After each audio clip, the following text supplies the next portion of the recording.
na narinig ang testimony na ako po ay talagang kagaya din po ninyo, ako rin po ay noong umpisa ay ayaw ko rin. Pero, nung nag-pray ako sa Panginoon, sabi ko, Lord, give me signs na itong Synergy ay ito yung business na pinag-pray ko sa iyo.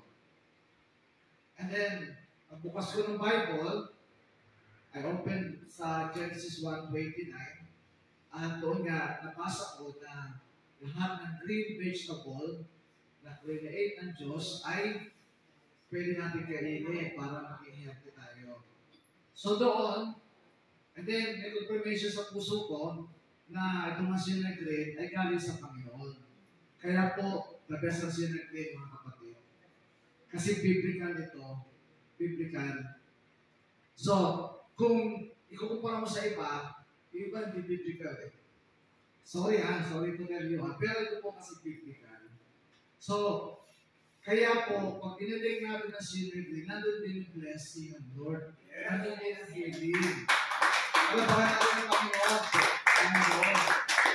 So, in short, nag-join ako. Pero problema ko noong una, wala pa akong pera.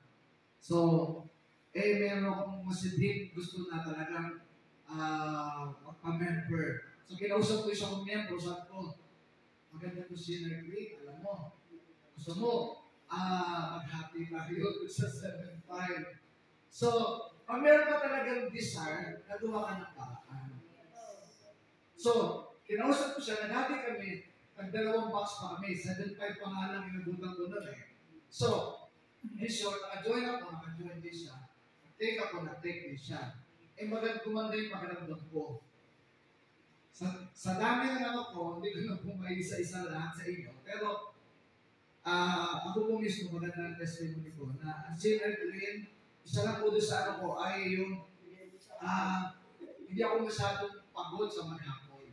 So, nakalang dati, ng schedule ko, talagang pagod na pagod. Pero ngayon, nagtitig ako ng Synergy, at saka yung asawa ko, okay po ang Synergy. Hindi na ako masyadong pagod na pagod.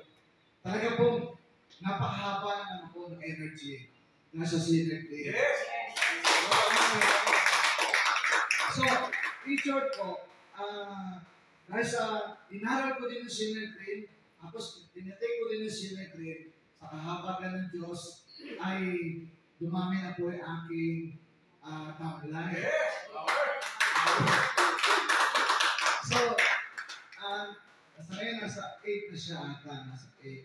So, mga kapatid, hindi po kayo nagkamali ng pinili na Synergy na inyong business.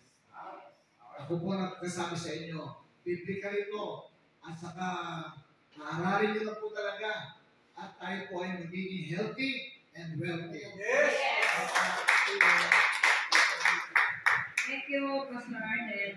Salamat po natin ulit si Pastor Mark Arnel.